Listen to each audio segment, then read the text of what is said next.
3. The home life. On this continent it is against the law for two families to live under the same roof, and since group dwellings have been outlawed, most of the tenement type of buildings have been demolished, but the unmarried still live in clubs, hotels, and other group dwellings. The smallest home site permitted must provide 50,000 square feet of land. All land and other property used for home purposes are free from taxation up to 10 times the minimum home site allotment. The home life of this people has greatly improved during the last century. Attendance of parents, both fathers and mothers, at the parental schools of child culture is compulsory.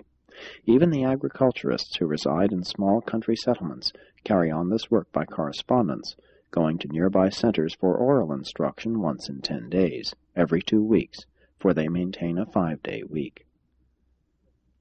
The average number of children in each family is 5, and they are under the full control of their parents, or, in the case of the demise of one or both, under that of the guardians designated by the parental courts. It is considered a great honor for any family to be awarded the guardianship of a full orphan. Competitive examinations are held among parents, and the orphan is awarded to the home of those displaying the best parental qualifications. These people regard the home as the basic institution of their civilization. It is expected that the most valuable part of a child's education and character training will be secured from his parents and at home, and fathers devote almost as much attention to child culture as do mothers. All sex instruction is administered in the home by parents or by legal guardians. Moral instruction is offered by teachers during the rest periods in the school shops, but not so with religious training, which is deemed to be the exclusive privilege of parents, religion being looked upon as an integral part of home life. Purely religious instruction is given publicly only in the temples of philosophy, no such exclusively religious institutions as the Urantia churches having developed among this people. In their philosophy, religion is the striving to know God and to manifest love for one's fellows through service for them. But this is not typical of the religious status of the other nations on this planet.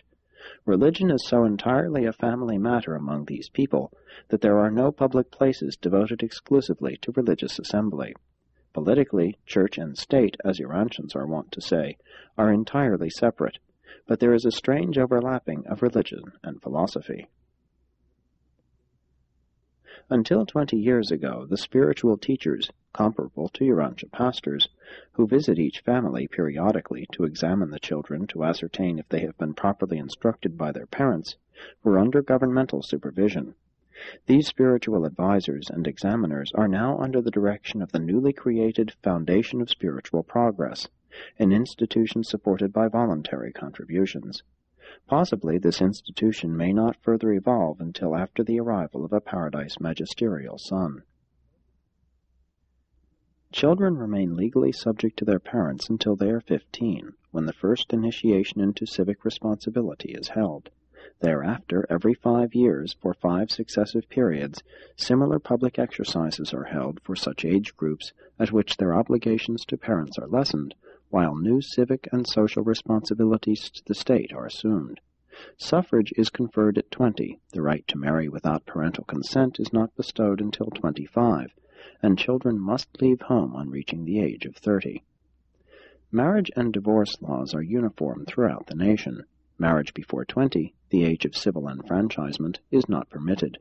Permission to marry is only granted after 1 year's notice of intention, and after both bride and groom present certificates showing that they have been duly instructed in the parental schools regarding the responsibilities of married life. Divorce regulations are somewhat lax, but decrees of separation issued by the parental courts may not be had until 1 year after application therefor has been recorded, and the year on this planet is considerably longer than on Urantia. Notwithstanding their easy divorce laws, the present rate of divorce is only 1/10 that of the civilized races of Urantia.